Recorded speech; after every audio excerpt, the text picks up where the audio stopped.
Today's quick fix tackles a stubborn garbage disposal that won't start, a common renter headache solved in minutes. Materials and tools: a flashlight, Allen wrench, pliers, a towel, safety gloves and a bucket, plus a smartphone for quick tips.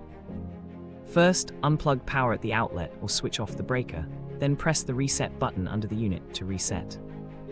If it still stutters, loosen the mounting ring with the Allen wrench, clear debris with tongs and reassemble. Share your own fast fixes in the comments and snap your drama-free results to inspire neighbors to DIY more.